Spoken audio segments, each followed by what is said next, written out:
Tuhanlah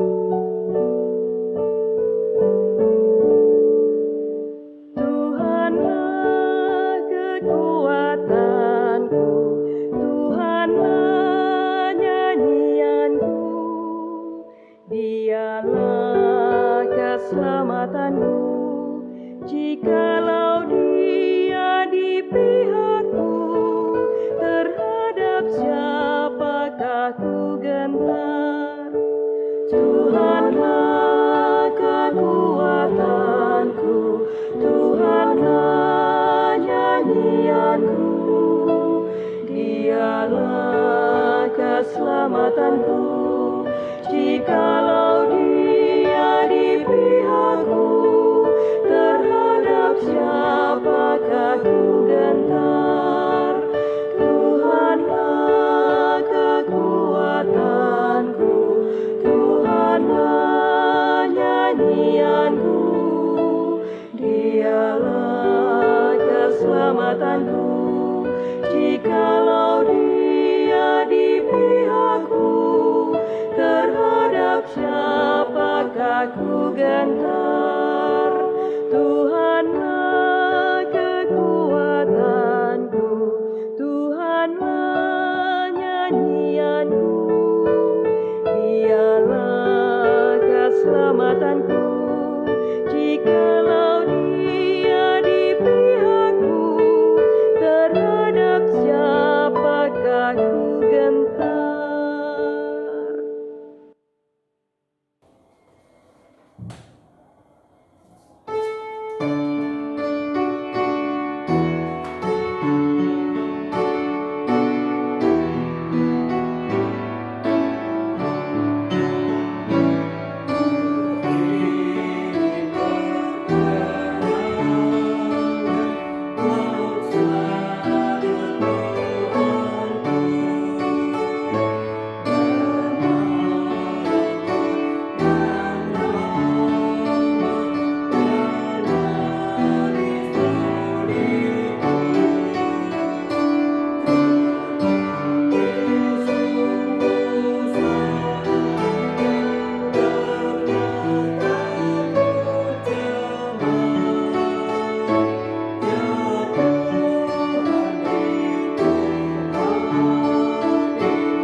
Bacaan hari ini diambil dari Kitab Mazmur pasal 51 ayat 12 sampai 14. Jadikanlah hatiku tahir ya Allah, dan perbaharuilah batinku dengan roh yang teguh. Janganlah membuang aku dari hadapan-Mu, dan janganlah mengambil roh-Mu yang kudus daripadaku. Bangkitkanlah kembali padaku kegirangan karena selamat yang daripadamu, dan lengkapilah aku dengan roh yang rela. Selamat pagi Bapak Ibu sekalian, dimanapun Bapak Ibu berada. Saya berharap kita semua dalam keadaan sehat dan dipenuhi sukacita di dalam Tuhan. Saudara, pada pagi hari ini bersamaan dengan penayangan doa pagi online, sebenarnya kita memasuki hari pertama dari 8 hari di mana kita akan melaksanakan seri doa Pentakosta. Dan tema besar dari seri doa Pentakosta ini adalah dibaharui untuk memperbaharui. Dan tema ini juga menjadi tema yang pertama dalam pembukaan seri doa Pentakosta. Nah saudara, sebelum kita akan bersama-sama mendengarkan firman Tuhan, saya mengajak kita sekalian untuk merendahkan diri kita di hadapan Tuhan dan kita bersatu di dalam doa. Saudara, mari kita berdoa. Bapa di dalam Tuhan Yesus Kristus, Allah yang senantiasa di dalam Roh-Mu yang kudus, membimbing dan menyertai perjalanan hidup kami, baik sebagai umat Tuhan maupun juga pribadi lepas pribadi. Saat ini kami memasuki seri doa Pentakosta yang pertama. Oleh karena itu kami juga ingin Tuhan untuk meneduhkan hati dan pikiran kami, bersimpuh di hadapan-Mu mendengarkan firman-Mu, supaya apa yang boleh kami dengar menjadi kekuatan dalam hidup kami, dan kami boleh terus berkarya untuk menyatakan kuasa Roh Allah bekerja di dalam kehidupan dunia ini. Tuhan, terima kasih atas segala hal yang boleh Tuhan nyatakan. Inilah seru doa kami di dalam nama Tuhan Yesus Kristus kami berdoa. Amin. Saudara, firman Tuhan yang mendasari pembacaan kita pada pagi hari ini terdapat di dalam kitab Roma pasal 12 ayat 1 dan 2. Dan juga Efesus 4 ayat 23 dan 24. Demikianlah firman Tuhan. Karena itu saudara-saudara, demi kemurahan Allah, aku menasihatkan kamu, supaya kamu mempersembahkan tubuhmu sebagai persembahan yang hidup, yang kudus dan yang berkenan kepada Allah, itu adalah ibadahmu yang sejati. Janganlah kamu menjadi serupa dengan dunia ini, tetapi berubahlah oleh pembaruan budimu, sehingga kamu dapat membedakan manakah kehendak Allah, apa yang baik, yang berkenan kepada Allah, dan yang sempurna. Di dalam Efesus 4, ayatnya yang ke-23 dan 24, menyatakan demikian, saudara. Supaya kamu dibaharui di dalam roh dan pikiranmu, dan mengenakan manusia baru yang telah diciptakan menurut kehendak Allah, di dalam kebenaran dan kekudusan yang sesungguhnya. Saudara, sampai semikian pembacaan kita, tentu yang berbahagia adalah kita yang mendengarkan firman Tuhan, serta memelihara firman itu di dalam kehidupan kita sehari-hari. Saudara, bicara tentang diperbaharui untuk memperbaharui, tentu sebagai jemaat GKI Surya Utama, kita akan diingatkan tentang visi dari GKI Surya Utama. Apa itu visinya? Adalah menjadi jemaat yang diperbaharui untuk memperbaharui. Nah saudara, dari tema ini tentu kita akan tergelitik. Tergelitiknya adalah kita akan bertanya, sudahkah kita ini sebagai jemaat Tuhan atau pribadi lepas pribadi kita diperbaharui di dalam Tuhan? Saudara, mungkin jawaban kita bisa berbeda-beda. Ada yang dengan semangat mengatakan sudah, mungkin juga ada yang mengatakan ragu-ragu belum, atau barangkali ada yang mengatakan bahwa aduh Bu, sulit sekali. Padahal sesungguhnya saya ingin menjadi ciptaan baru. Saya sudah seringkali bersaat teduh membaca Alkitab. Saya juga seorang yang rajin untuk beribadah. Bahkan saya seorang yang aktif melayani Tuhan. Tapi kenapa ya? Saya seringkali merasakan tidak ada pembaharuan di dalam kehidupan saya itu. Nah saudara, apa yang menyebabkan semua itu? Menurut saya saudara, pertama karena kita harus memahami dulu. Apa yang harus kita pahami? Yang kita harus pahami adalah bahwa yang namanya pembaharuan hidup itu harus terjadi terus-menerus. Nah kalau ditanya, sampai kapan Bu? Ya, jawabannya adalah seumur hidup kita. Itulah kesempatan yang Tuhan berikan seluas-luasnya bagi diri kita untuk memperbaharui diri. Dan juga yang namanya pembaharuan diri itu saudara, itu bukan datang dari luar diri kita, tetapi dari dalam diri kita.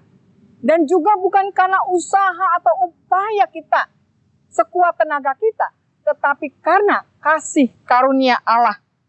Dan karena itulah saudara, melalui hal-hal semacam itulah sesungguhnya kita bisa melakukan pembaharuan hidup kita.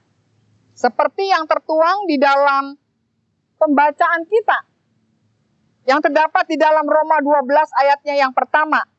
Karena itu saudara-saudara, demi kemurahan Allah aku menasihatkan kamu, supaya kamu mempersembahkan tubuhmu sebagai persembahan yang hidup, yang kudus, dan yang berkenan kepada Allah, itu adalah ibadahmu yang sejati.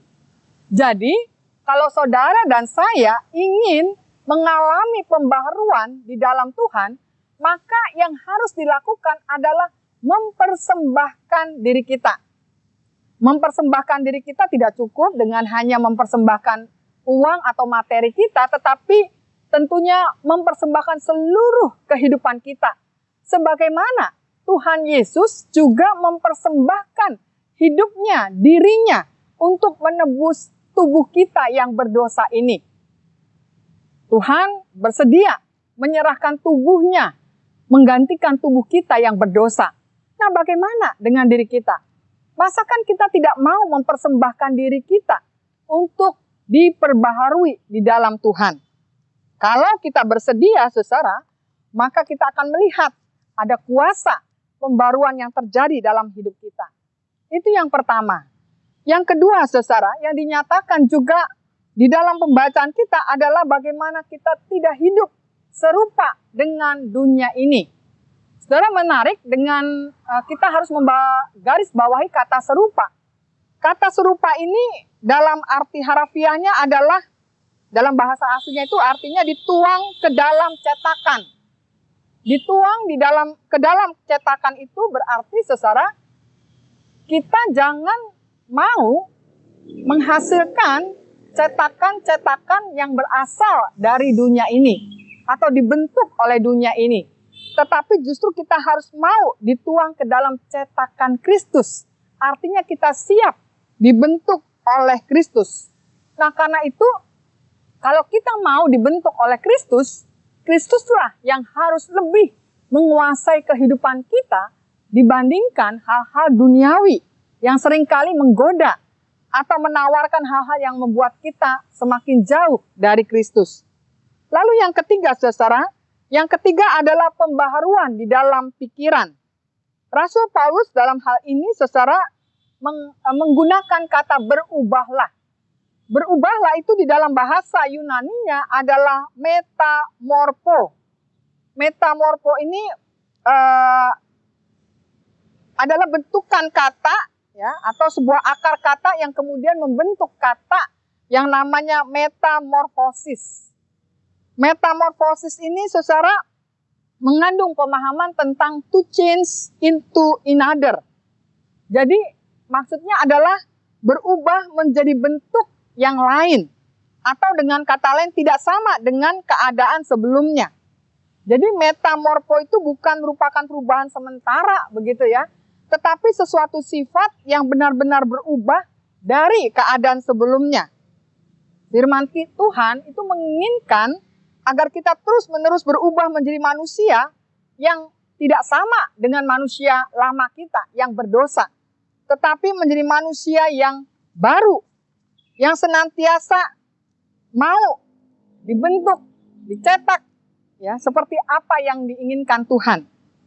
Seperti, saudara, perubahan yang baru itu kita lihat misalnya dari perubahan dari telur menjadi kupu-kupu. Proses perubahan dari telur menjadi ulat saja, lalu menjadi kepompong, kemudian menjadi kupu-kupu, itu adalah proses metamorfosis yang permanen. Yaitu ketika telur berubah menjadi ulat, bentuk dan karakter telur itu benar-benar tidak ada lagi di dalam ulat. Sebaliknya ketika ulat menjadi kepompong, demikian juga tidak terjadi lagi. Bagian-bagian dari ulat itu ada di dalam kepompong itu. Demikian ketika kepompong menjadi kupu-kupu. Nah, karena itu kalau kita mau menjadi orang-orang yang dibaharui di dalam Tuhan, kita harus benar-benar memiliki kemauan yang sungguh, ya, dibentuk dari pembaharuan pikiran-pikiran kita untuk membangun kehidupan yang baik di tengah-tengah kehidupan yang Tuhan berikan kepada kita. Nah, saudara, ini ada sebuah kesaksian yang menarik, ya, bahwa memang pembaruan itu harus berdasarkan pikiran, ya, kemampuan pikiran kita, bukan hanya keinginan-keinginan sesaat. Seperti ada satu cerita tentang seorang penginjil muda bernama Graham Krister. Penginjil muda ini diselundupkan ke Afrika Selatan dalam tahanan yang dikuasai oleh komunis. Itu suatu malam ketika orang-orang muda itu bercerita, maka Graham Krister ini bercerita kepada orang-orang yang ada di situ. Dia bercerita dan mengabarkan Injil kepada mereka, meyakinkan mereka akan kuasa Injil yang bisa memperbarui hidup mereka. Ia menunjukkan juga bagaimana iman pribadi di dalam Kristus itu secara ajaib mampu mengubah seseorang dan membentuk satu kesatuan sebagai tubuh Kristus yang menyatukan orang-orang percaya. Dan di sana juga tidak ada lagi perbedaan-perbedaan orang Yahudi, Yunani, laki-laki, perempuan, kaya dan miskin, kulit hitam atau kulit putih. Jadi artinya kalau orang sudah ada di dalam Kristus, maka segala sesuatunya benar-benar diperbaharui. Nah, setelah Graham Krister ini bercerita demikian, maka ada seorang anak muda angkat tangan dan bertanya. Dia bertanya demikian, apa yang Anda sampaikan ini sangat indah, membuat saya tersentuh. Tetapi saya ingin bertanya, bisakah Bapak Graham Krister ini menunjukkan kepada saya, di mana hal itu bisa saya temui? Maka Bapak Graham Krister ini terlihat tertunduk lesu dan dia mengatakan bahwa di Afrika Selatan pada saat itu memang benar tidak ada orang yang benar-benar menghayati Injil dengan baik. Nah, saudara, ketika Bapak Graham Krister itu mengatakan demikian, maka apa kemudian yang dijawab oleh anak muda itu? Dia mengatakan dengan nada emosi atau marah, dia katakan, wah, jadi semuanya yang Bapak beritakan dalam Injil itu hanyalah sepotong kotoran belaka. Saudara, apa yang bisa kita tarik dari kisah ini? Betapa memang pembaruan hidup itu bukan hanya sekedar kemauan, keinginan bertobat. Tetapi kita harus benar-benar memperbaharui budi kita. Pikiran-pikiran kita harus diarahkan, difokuskan kepada pikiran Kristus. Seperti yang tertuang di dalam Efesus 4 ayat 23 dan 24 yang meneguhkan kita semua mengatakan demikian, supaya kamu dibaharui dalam roh dan pikiranmu dan mengenakan manusia baru yang telah diciptakan menurut kehendak Allah dalam kebenaran dan kekudusan yang sesungguhnya. Nah, saudara, kalau ini yang menjadi bagian kehidupan kita, maka kita yakin bahwa ketika Tuhan menempatkan kita di dalam komunitas-komunitas seperti gereja, di sanalah kita boleh saling diperbaharui dan memperbaharui. Kita bisa saling menjadi contoh dan teladan yang baik, sehingga kehidupan ini menjadi kehidupan yang baru bagi banyak orang dan semua orang, sehingga kita bisa melihat bagaimana kuasa Roh Kudus berkarya di dalam kehidupan ini. Amin. Saudara, mari kita bersatu di dalam doa. Bapa, dalam Tuhan Yesus Kristus, kami sungguh bersyukur sebagai umat Tuhan, karena saat ini kami boleh memasuki seri doa Pentakosta hari yang pertama. Tuhan, biarlah firman-Mu yang boleh mengingatkan kepada kami akan makna pembaruan hidup, boleh sungguh-sungguh kami resapi dalam hidup kami. Mampukan setiap kami untuk merendahkan diri, melembutkan hati kami untuk siap dibentuk oleh kuasa Roh-Mu yang kudus, sehingga kami boleh semakin cemerlang dalam pandangan mata Tuhan, dan juga kami boleh menjadi teladan yang baik di tengah-tengah kehidupan sesama kami.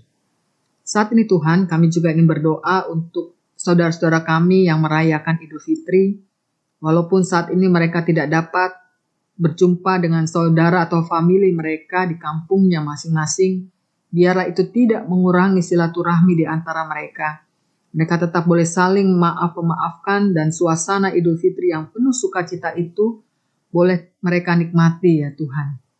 Kami juga berdoa Tuhan untuk aparat kepolisian, yang menjaga ketertiban masyarakat di sepanjang umat muslim merayakan Idul Fitri dan juga di tengah-tengah masa pandemi COVID-19. Tuhan, karuniakanlah kepada aparat kepolisian hikmat, kesabaran, kekuatan, kesehatan yang baik dalam menjalankan tugas, supaya pada akhirnya masyarakat bisa ditertibkan dengan baik dan Idul Fitri boleh berjalan dengan lancar atas pertolongan Tuhan. Kami juga berdoa ya Tuhan untuk saudara-saudara kami yang juga menikmati liburan di saat-saat seperti ini. Biarlah masa-masa liburan walaupun mereka di rumah masing-masing tetap boleh membangun keintiman di antara anggota keluarga, sukacita bersama-sama melewati hari libur mereka. Kami teringat Tuhan untuk konflik Israel dan Palestina yang terjadi di jalur Gaza. Tuhan tolong supaya pemerintah dari kedua belah pihak benar-benar boleh menyadari bahwa mereka adalah sesama manusia yang seharusnya tidak mengorbankan satu kepada yang lain. Tuhan tolong agar kedua belah pihak pemerintah juga mau berdamai, demikian juga negara-negara mendukung perdamaian ini. Kami juga berdoa ya Tuhan untuk saudara-saudara kami yang mengalami bencana, banjir di berbagai daerah. Biarlah mereka juga tetap boleh mendapatkan pertolongan lewat aparat di daerah-daerah mereka, dan juga mereka boleh melewati masa bencana ini dalam pertolongan-Mu. Tuhan, karena itu kami mau serahkan seluruh doa-doa kami ini ya Tuhan. Hanya di dalam nama Tuhan Yesus Kristus sebagai Tuhan dan Juru Selamat kami yang hidup. Amin.